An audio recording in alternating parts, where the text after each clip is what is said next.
Yani ulikuwa na maono mazuri, alafu shetani anakuja na ndoto mbaya, analeta. Unaona maskeleton imeingia ndani ya mwili wako. Ukiamuka unasema ni ndoto, si mimi. Nakemea. Je, uko na nguvu ya kuikemea? Unaweza kuitoa? Kisha unaanza kukonda. Kumbuka ilikuwa ndoto tu. Afya yako imeharibika, unakonda skeleton. Mwingine sasa anaota ndoto. Usiku anaota ndoto anakula, mchana ana appetite. Anaonja chakula kidogo, mwili. Sasa unaishi maisha mabaya kwa sababu ya ndoto ulioota. Achana nayo hapo. Kwa sababu ya ndoto ulioota na haukuwa na mtu wa kutafsiria, na uliota ndoto ukinyonyesha. Sasa titi limefura, haujui. Unaenda upimwe huku mpaka kansa ikue, ndio madaktari wakwambie sasa tumetambua ni nini, ni kansa. Lakini kansa ilikukamata siku ile ulikuwa unanyonyesha. Hiyo ndio siku roho ya kansa iliingia, sio hii ambao madaktari wamekwambia. Nani ametoka Kisii, Keroka, Nyamache, Ogembo, wanaotanga ndoto wakiwa ndani ya miwa ama wanakula, alafu inakwamia wapi? Hapa. Hata yako si unasikia huyu yako na yake Tanda 2023 niliamka asubuhi kumeza mate nikashindwa, kumbe kitu kiko hapa. Nikaenda sitting room, nikaona Mungu wangu nimelala vizuri, mbona nikaamka nikaenda kwa bwanangu na muita asikii, namfanya hivi ni nini, nashindwa hata kumeza mate, nimeshindwa. Nimekamatu hapa, nikasema Jesus Christ. Kusema Jesus Christ, hiyo kitu nikasikia ikianguka huko pole pole. Sasa vile nimekuja kutambua mahubiri yako pastor, nikaanza kusikia hapa vibaya. Nikakumbuka pastor anasema ukiota hivyo ama ukiona hivyo ni nyama umelishwa. Nikasema ishindwe katika umeungua. Pressure niko nayo, nikienda napimwa iko mara iko kitu. Siku moja Bwana Yesu asifiwe. Unafikiria uko na pressure? Hizo zinaitwa accompaniment. Umekatazwa?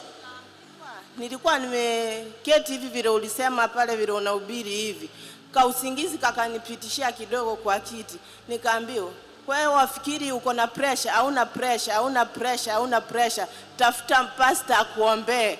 Wewe hiyo si pressure. Aliambiwa kwa ndoto, na mimi namwambia saizi si eti yako. Ngoja sasa, si pressure. Hata wengine wako kule si magonjwa, yani magonjwa. Okay, si ungoja. Mimi nikienda crusade naendanga na team accompaniment. Nani wananipeleka? Yani wewe unapelekwa na asthma, unapelekwa na pressure, unapelekwa na diabetes, yani unatembea. Ile kitu ile kugonga ni kansa, lakini itatembea peke yake? Hapana. Maumivu ya kichwa, maumivu ya koo, hakuna mate inaingia, accompaniment. Kifua accompaniment. Arthritis. Mauti haiwezi kuja peke yake, ni lazima ije na mjomba, ije na dadake mdogo. Ukitibu pressure bado umesahau hii. Ukitibu mgongo bado umesahau kansa. Inalipuka stage 3 ama stage 4. Unabaki pressure hakuna, hizo zingine hakuna. Kwanza imekupa mshtuko, unaogopa nini?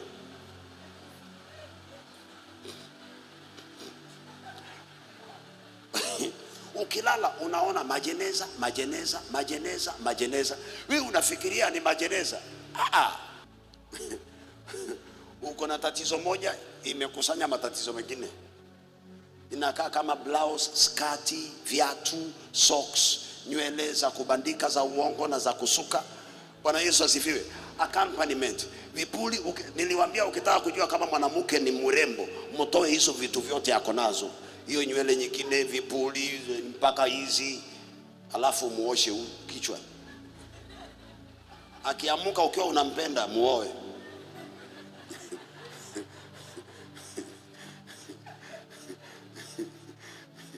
Bwana Yesu asifiwe. Kuna watu hapa washakamatwa, walikamatwa kwa ndoto. Unasikia yule mama mpaka anaambiwa, wewe hii yako si pressure, tafuta pastor akuombee. Lakini sasa kwa sababu wewe unachukia mapastors wanaofungua watu, siendi huko, heri niende hospitalini, wanakula pesa zetu bure. Bishop wako amekula pesa zako mpaka ukafilisika, unafikiria huku pia unaliwa pesa. Huko kwa kikundi cha wamama wa mchango, viongozi wa mchango, nguzo wa kanisa, miguu ya kanisa.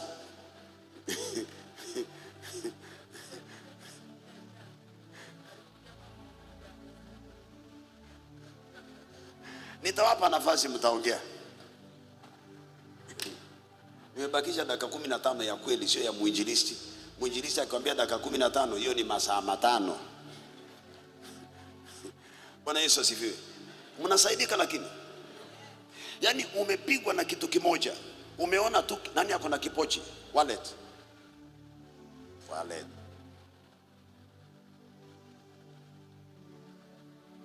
Umeona kijana mwingine amekuja akachukua kipochi hivi, na mwingine amekukaba koo akachukua kipochi akaenda naye.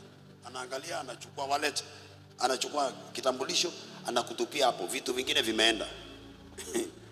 Wewe nenda ukatafute kazi kwa mtu. Ya kwako imeisha. Hata kama ulikuwa na kazi, usiguze pesa sababu zimeenda. Yaani utapigwa na umasikini. Pesa zako zitaenda hivi ukiona tu. Unaiona vituko vinafanyika. Kama ni umeoa, mke wako anakuwa mgonjwa, hiyo pesa unaitumia na wewe unaona kweli. Huwa naitanga genuine demonic problems. Genuine demonic, they are very genuine. You cannot bypass them.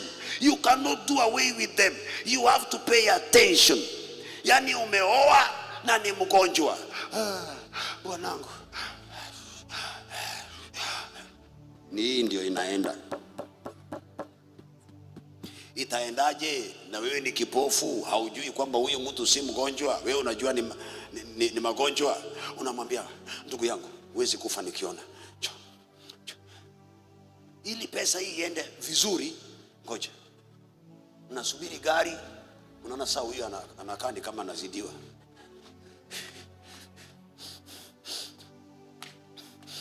Unamuuliza, jamani, si tulilala tu vizuri, nini mbaya?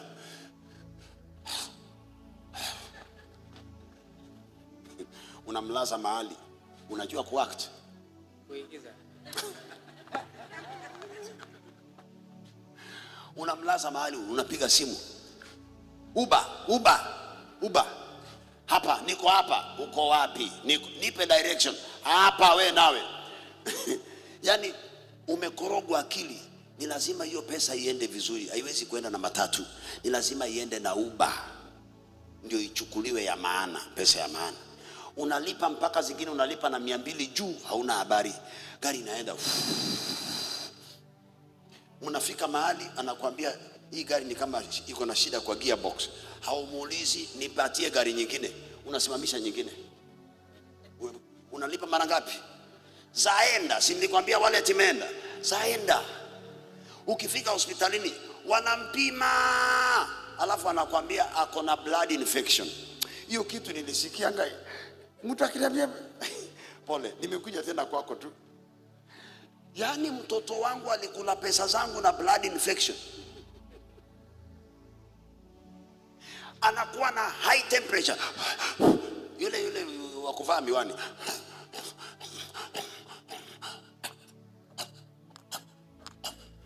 Sasa hiyo nimepata 100 ngapi? ama 100 ngapi, ni lazima nigawe na yeye akule 300, mimi nibaki na 200. Naambiwa ni blood infection. Kile kitu wanaenda kumpatia sijui ni dawa ya joto, ndio wananichanganyia. Nasema hiyo ananipa, si nimeacha kwa dirisha kwa nyumba, dirisha yenyewe ni ya nyumba ya store. Hivyo nikienda nampa, ikifika asubuhi daddy, nasema pesa zangu zishaenda, unani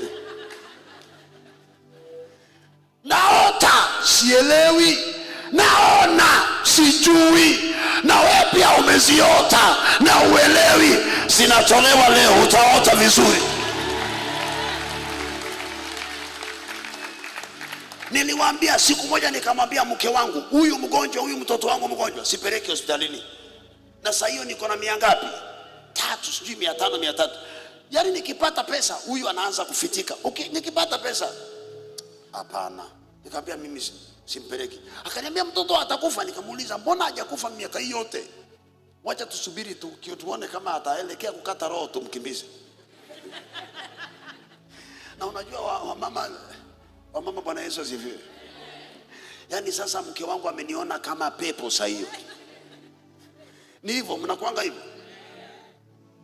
Ananiambia wewe hauna huruma, sijui nini. Namwambia huyu mtu akufi, ni pesa zangu ndio shetani anataka. Ananiambia mtoto wangu anakufa. Sasa amekaa na yeye. Mimi nimekaa hapo, sitoi pesa na tuende hospitalini. Nikaona sasa ameacha kufitika, ametulia. Namguza hivi. Tuko nje. Plot, unajua plot? Sio estate, plot. Mlango zimeangaliana. Bwana Yesu asifiwe. Mlango moja kule, mlango moja huku ya kutokea na ya emergency. Sasa tuko ya hiyo ya kutokea. In case anakata roho akufia hospitali. Lakini sitoi pesa sababu sikuwa naelewa hizi ndoto zinamaanisha nini. Nikakaa hapo nikamuuliza, ako baridi amekufa? Pasara akaniuliza, wewe umekataa?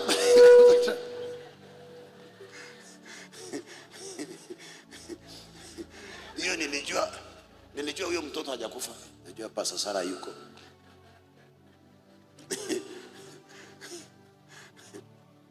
Nini? Hayuko, hata mkimuita hayuko.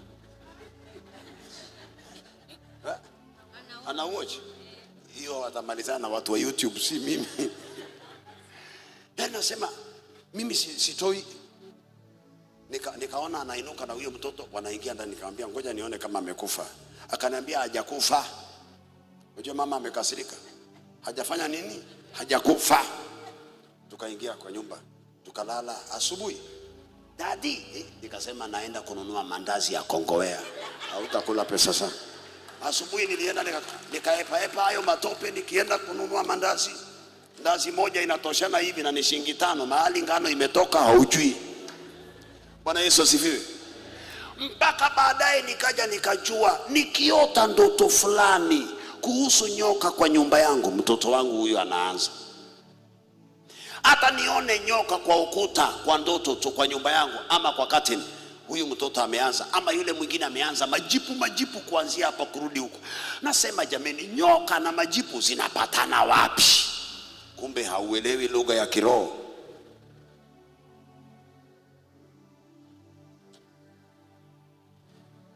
Nikaanza kujifunza kufunga na kuomba, sababu utaenda kwa nani akuombe? Naamuka nakemea katika jina la Yesu Kristo, anagonjeka hivyo hivyo. Shawahi kuona mtu anajua Yesu na hana nguvu? Bwana Yesu asifiwe. Unasema Pastor Ezekiel alisema ukiota ndoto amuka uketi, wala usiombe ukiwa unasinzia, unaomba ukiwa serious. Katika jina la Yesu Kristo, fire. Ukiamuka asubuhi wewe ndio umechomeka. Sababu hauna nguvu ya kutoa ile roho. Bwana Yesu asifiwe. Unakuta ile ndoto uliyoota inatimia tu. Umeshinda usiku ukikemea because you lack power. Pastor Ezekiel nifanye nini? Nitakuelezea. Amen. Sasa wengine mko hapa mumeketi hivi mnaniangalia. Bwana pia ako kwingine, ulitolewa kwako. Ulikuwa ukilala unaona mtu mwingine amelala katikati yenu. Unaamka unasema ni nani? Hakuna mtu. Ukilala unaona unakaa na mtu kimwili, ukiamuka umesinywa na bwanako, umtaki mke wako, hata akikusalimia Bwana Yesu asifiwe, unaona ni kama amekwambia wewe mjinga, umeamkaje? Kuna mtu ananielewa?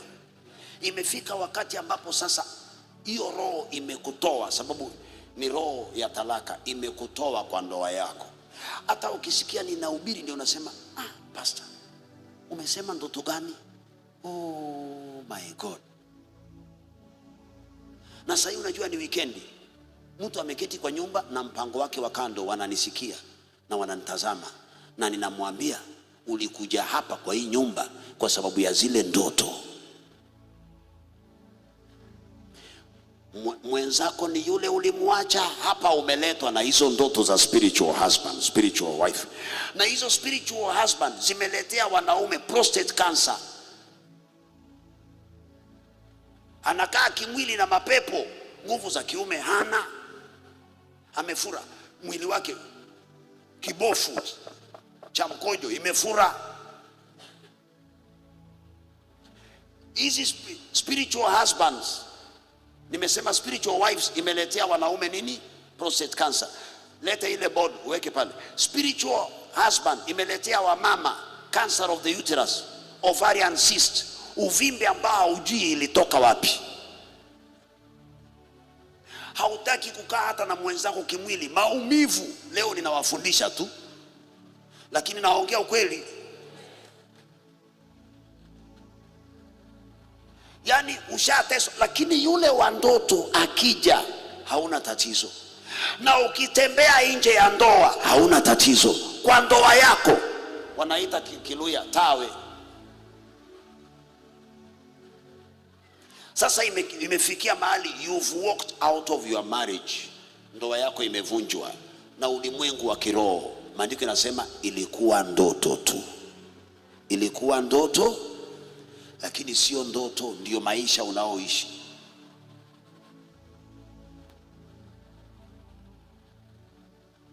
Inakuwa jioni hauko kwako.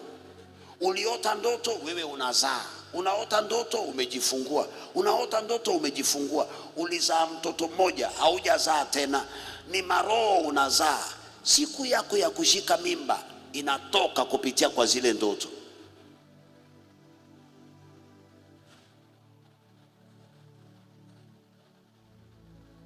Wewe waota ndoto usiku, ukiamuka mwili wako unanona unproportionately. Hiyo ni kizungu. Kama sio kizungu, si wewe uliyesoma uweke hapo. Unproportional. Kwa nani alikuja na kizungu? Wewe chukua hiyo proportion, weka hiyo opposite. Bwana Yesu asifiwe. Unanona mpaka unajiuliza, jamani, huu ni mwili wangu? Unajaribu slim possible, unakuwa big possible. Kwa sababu gani? Zile vyakula unavyokula kiroho viko na nguvu kuliko mboga. Sikufichi, sikudanganyi. Vyakula unavyokula kiroho viko na nguvu vya kuleta magonjwa kwa mwili wako kuliko vyakula zile ambazo umepangiwa na daktari. Ask your doctor, he will tell you. Ezekiel is telling you the truth.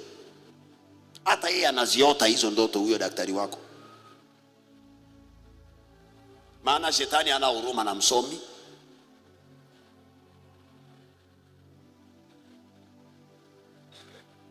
Na uliota tu. Sasa uliota tu. Maandiko yanasema na mfalme akaota ndoto, kata mti, tawanya matawi, iache hapo. Akaambiwa mfalme, utakuwa na wazimu. Akapuuza. Baada ya muda 12 months later akashikwa na wazimu mpaka kamaliza miaka ngapi? 7. Aliambiwa, aliota ndoto, akaambiwa ndoto yako inamaanisha hivi. Anaambiwa tafadhali badilika, geuka, hii si ndoto, ni kweli. Ulimwengu wa kiroho. Hayo ndiyo maisha mnaoishi. Hamuko kazini, Ukishaota ndoto, unaamuka unaenda kutumia pesa hata bila kupima. Umeota, haukumbuki ndoto, lakini pesa umeenda kutumia. Uliota ndoto. Umeota ndoto shamba lenu limeungua yote hivi mpaka huku. Sasa hivi mko na kesi kama yote, shamba inachukuliwa na wengine, wametumwa na wale ule ulimwengu wa kiroho. Nimemaliza yangu.